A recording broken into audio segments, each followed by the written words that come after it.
दोस्तों नमस्कार, स्वागत है एक बार फिर से देश और दुनिया की तमाम बड़ी खबरों में। यदि आपने अभी तक चैनल को सब्सक्राइब नहीं किया है तो कृपया चैनल को लाल बटन दबाकर सब्सक्राइब करें और घंटी बटन भी दबा दें। यही पहली बड़ी खबर है, बिहार के बक्सर में बड़ा रेल हादसा, मची अफरा तफरी, कई ट्रेनें की गई कैंसिल। दरअसल north east express train Bihar के बक्सर जिले में स्थित रघुनाथपुर रेलवे स्टेशन के पास में दुर्घटनाग्रस्त हो गई। इस घटना के बाद इस रूट से गुजरने वाली कई ट्रेनें कैंसिल की गई हैं। बता दें कि यह दुर्घटना उस वक्त हुई जब ट्रेन आनंद विहार से असम के कामाख्या को जा रही थी। इसमें कई बोगियां पटरी से उतर गईं। बक्सर के डीएम अंशुल कुमार के मुताबिक इस हादसे में अब तक 4 यात्रियों की मौत की पुष्टि की गई है और करीब 100 यात्रियों के घायल होने की खबर है। उनमें से कई यात्रियों को पटना के एम्स में भर्ती कराया गया है। और बड़ी खबर, रेल हादसे पर पीएम मोदी ने जताया दुख, उच्च स्तरीय जांच के भी दे दिया आदेश। दरअसल प्रधानमंत्री नरेंद्र मोदी ने नॉर्थ ईस्ट एक्सप्रेस रेल हादसे को लेकर दुख जताया है। प्रधानमंत्री मोदी ने कहा कि नॉर्थ ईस्ट एक्सप्रेस के कुछ डिब्बों के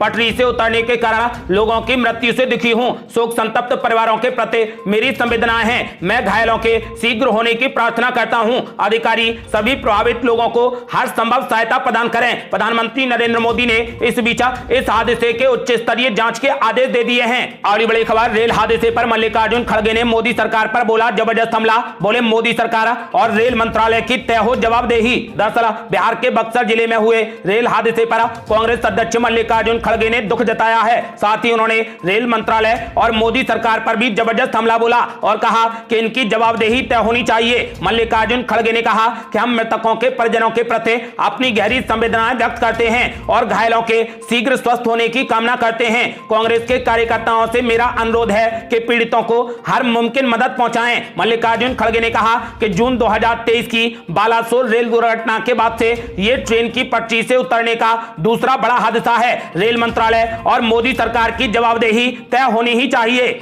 और बड़ी खबर, बक्सर रेल हादसे में मृतकों के परिजनों को दिए जाएंगे 14 लाख रुपए और घायलों को मिलेंगे 50 हजार रुपए। दरअसल बक्सर में हुए ट्रेन हादसे के बाद लगातार राहत बचाव का कार्य जारी है। जिला प्रशासन से लेकर रेलवे की टीम बड़ी मुस्तैदी से जुटी है। घटना के बाद घायलों को छोड़कर स्पेशल ट्रेन से अन्य सभी यात्रियों को भेज दिया गया है। इस बीच रेलवे की ओर से मृतकों के परिजनों को 10 लाख रुपए मुआवजा देने की बात कही गई है और घायलों को 50 हजार रुपए दिए जाएंगे। वहीं बिहार सरकार की ओर से भी मरने वाले लोगों के परिवारों को 4 लाख रुपए की अनुग्रह राशि दी जाएगी, जबकि घायलों को 50 हजार रुपए दिए जाएंगे। हादसे को लेकर मुख्यमंत्री नीतीश कुमार ने भी गहरा दुख जताया है। और बड़ी खबर, मुख्यमंत्री अरविंद केजरीवाल ने भी ट्रेन हादसे पर जताया दुख, मोदी सरकार पर बोला जबरदस्त हमला। दरअसल दिल्ली के मुख्यमंत्री अरविंद केजरीवाल ने बिहार के बक्सर में हुए ट्रेन हादसे पर गहरी संवेदनाएं जाहिर की हैं। उन्होंने बिहार के बक्सर में हुए ट्रेन हादसे पर मोदी सरकार को सतर्क रहने की हिदायत दी। साथ ही ये भी कहा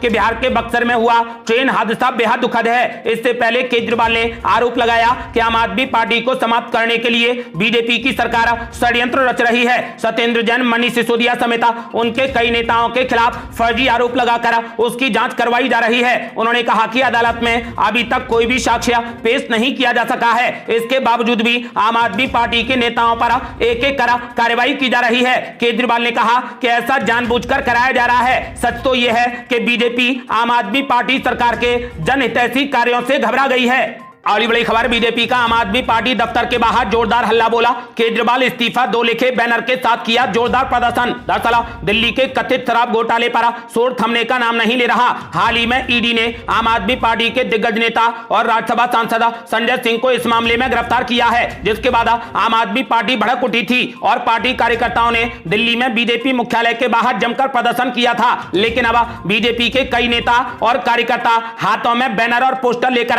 आम आदमी पार्टी के दफ्तर के बाहर पहुंच गए हैं। इन बैनरों पर लिखा गया है कि आम आदमी पार्टी ने दिल्ली को शराब में डुबोया है। साथ ही साथ इन बैनर और पोस्टरों के जरिए दिल्ली के मुख्यमंत्री अरविंद केजरीवाल से तुरंत इस्तीफे की मांग की जा रही है। बीजेपी के इस प्रदर्शन के कुछ वीडियो भी सामने आए हैं। इस वीडियो में नजर आ रहा है कि बीजेपी कार्यकर्ता जबरदस्त तरीके से केजरीवाल के इस्तीफे की मांग को सड़क पर बुलंद कर रहे हैं। पुलिस ने इन प्रदर्शनकारियों को आगे बढ़ने से रोकने के लिए बैरिकेडिंग कर रखी है। भाजपा कार्यकर्ता बैरिकेडों पर चढ़ गए हैं। पुलिस इन प्रदर्शनकारियों को नियंत्रित करने की पूरी कोशिश कर रही है। इस प्रदर्शन को लेकर दिल्ली बीजेपी के प्रमुख वीरेंद्र सचदेवा ने दिल्ली के मुख्यमंत्री पर निशाना साधते हुए कहा कि दिल्ली के लोगों को लूटा गया है, इसीलिए अरविंद केजरीवाल को निश्चित तौर पर अपना इस्तीफा देना चाहिए। अगली बड़ी खबर, मध्य प्रदेश में बीजेपी पर जमकर बरसी प्रियंका गांधी, बोली किसानों की जमीनों पर किया जा रहा कब्जा, छीने जा रहे अधिकार। दरअसल मध्य प्रदेश विधानसभा चुनाव से पहले आदिवासी वोट बैंक को साधने के लिए प्रियंका गांधी मंडला पहुंची। यहां उन्होंने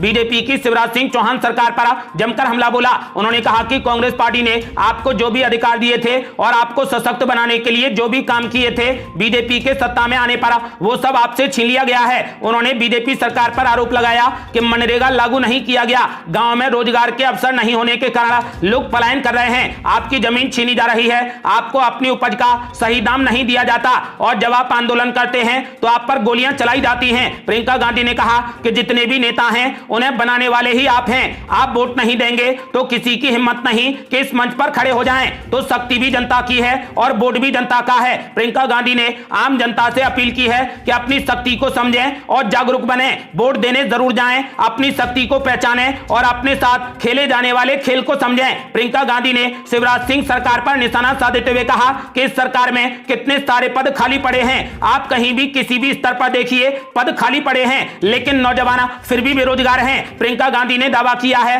कि ऐसा सरकार में भर्ती घोटाले की वजह से हो रहा है। प्रियंका गांधी ने जनता से कांग्रेस पार्टी को वोट देने की अपील की है।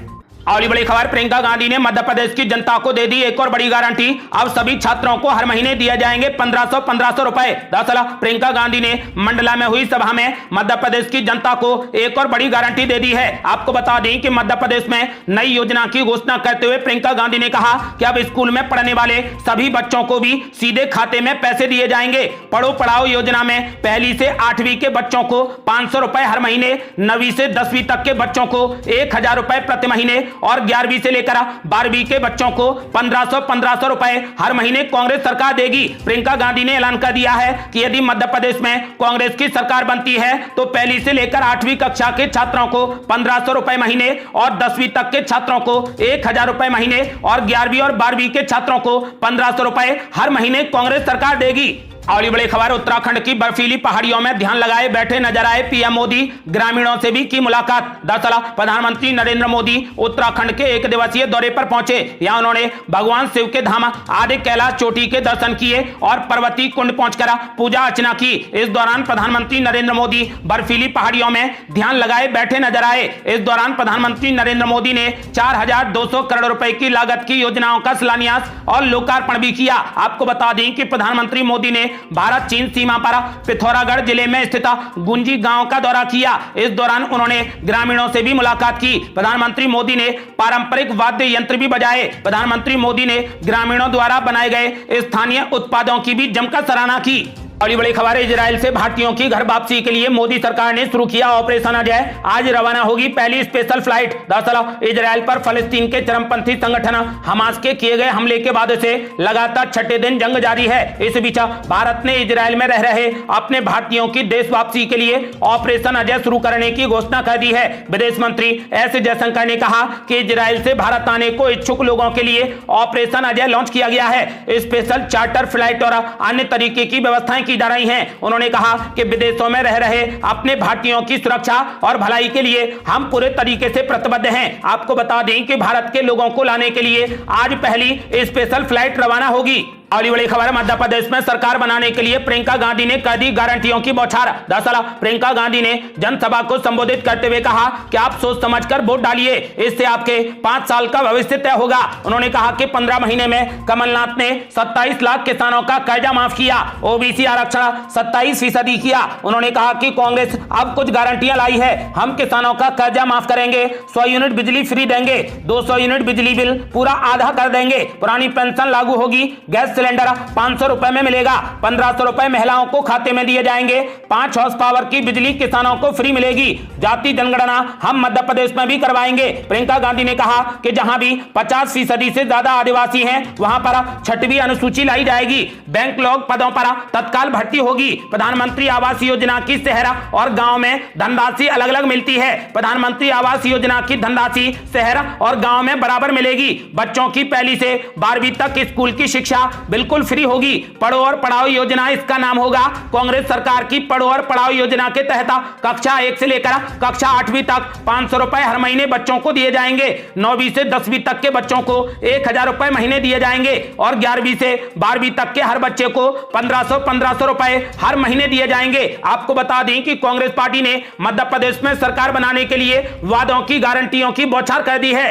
अगली बड़ी खबर, टिकट कटते ही बगावत पर उतरे बीजेपी नेता, निर्दलीय चुनाव लड़ने का कर दिया ऐलान। दरअसल राजस्थान में होने वाले विधानसभा चुनाव की तारीख के ऐलान के बाद बीजेपी ने 41 विधानसभा सीटों पर अपने प्रत्याशियों के नाम की घोषणा कर दी है, जिसके बाद पार्टी नेताओं की बगावत भी सामने आनी शुरू हो गई है। बीजेपी द्वारा अलवर में प्रत्याशियों के नाम की घोषणा के बाद अन्य प्रत्याशियों ने टिकट नहीं मिलने से नाराज होकर विरोधी सुर बोलने शुरू कर दिए हैं। अब बात करें तिजारा विधानसभा की, तो बीजेपी ने इस सीट पर सांसद बाबा बालकनाथ को उतारा है। बाबा को टिकट देने के बाद पूर्व विधायक मामन सिंह यादव ने निर्दलीय चुनाव लड़ने की घोषणा कर दी है, जिसके बाद पार्टी में घमासान शुरू हो गया है। अगली बड़ी खबर, 22 लाख नए मतदाताओं को लुभाने के लिए कमलनाथ ने युवाओं के नाम लिखा पत्र, बीजेपी ने बताया नौटंकी। दरअसल मध्य प्रदेश में इस बार विधानसभा चुनाव में सत्ता की कुंजी का फैसला फर्स्ट टाइम वोटर से तय करने जा रहे हैं। इनकी तादाद 22 लाख से ज्यादा है। इसी को ध्यान में रखते हुए कमलनाथ ने मतदाताओं के लिए एक चिट्ठी लिखी है। वहीं भारतीय जनता पार्टी ने कमलनाथ की इस चिट्ठी को नाटक और नौटंकी करार दिया है। मध्य प्रदेश में विधानसभा चुनाव का फैसला 2 से 5% वोट बैंक करते हैं। इस बार नए मतदाताओं की संख्या 22 लाख से ज्यादा है। नए मतदाताओं को आकर्षित करने के लिए भारतीय जनता पार्टी और कांग्रेस दोनों ही कोशिश कर रही हैं। पूर्व मुख्यमंत्री कमलनाथ ने फर्स्ट टाइम वोटर्स को आकर्षित करने के लिए एक पत्र लिखा है। इस पत्र में उन्होंने शिवराज सरकार पर जमकर हमला बोला। पूर्व मुख्यमंत्री कमलनाथ ने आरोप लगाया कि मध्य प्रदेश में युवाओं को रोजगार के साधन उपलब्ध कराने में शिवराज सरकार नाकाम हुई है। जहां पर भर्ती की जा रही है वहां पर घोटाले भी बढ़ गए हैं। ऐसी स्थिति में मध्य प्रदेश के भविष्य को ध्यान में रखते हुए फर्स्ट टाइम वोटर से कांग्रेस को समर्थन की अपील की गई है। कमलनाथ ने 2 पन्नों की चिट्ठी में युवाओं से जुड़े तमाम मुद्दों को उठाया है और कांग्रेस पार्टी को समर्थन देने की मांग की गई है। अगली बड़ी खबर, अब चुनावों में गाय और गोबर की हो गई एंट्री। दिग्विजय सिंह ने कर दिया जनता से बड़ा वादा। बोले यदि कांग्रेस की सरकार आई तो 3 रुपए प्रति किलोग्राम के हिसाब से खरीदा जाएगा गोबर। दरअसल 5 राज्यों में विधानसभा चुनाव की तारीखों के ऐलान के बाद अब सभी राजनीतिक पार्टियां जोर शोर से चुनाव की तैयारियों में जुटी हैं। इस बीच जनता से लोक लुभावने वादे भी किए जा रहे हैं। मध्य प्रदेश में चुनाव से पहले कांग्रेस पार्टी ने जनता से बड़ा वादा कर दिया है। कांग्रेस पार्टी के लिए चुनाव प्रचार कर रहे राज्य के पूर्व मुख्यमंत्री दिग्विजय सिंह ने जनता से वादा किया है कि अगर राज्य में कांग्रेस की सरकार बनती है तो सरकार गाय के गोबर को खरीदने वाली स्कीम लाएगी। बता दें कि कांग्रेस शासित छत्तीसगढ़ में यह स्कीम पहले से चल रही है। अब दिग्विजय सिंह ने कहा कि छत्तीसगढ़ की ही तर्ज पर मध्य प्रदेश में भी सरकार गोबर 3 रुपए प्रति किलोग्राम के हिसाब से खरीदेगी। दिग्विजय सिंह ने ऐलान कर दिया है कि यदि कांग्रेस पार्टी की मध्य प्रदेश में सरकार बनती है तो सरकार गाय का गोबर 3 रुपए प्रति किलोग्राम के हिसाब से खरीदेगी। ये थी अब तक की बेहद बड़ी खबरें। रोजाना की ताजा खबरों को जानने और हमसे जुड़ने के लिए चैनल को लाल बटन दबाकर सब्सक्राइब करें और घंटी बटन भी दबा दें। जल्दी मिलते हैं बड़ी अपडेट के साथ, तब तक के लिए जय हिंद, जय भारत।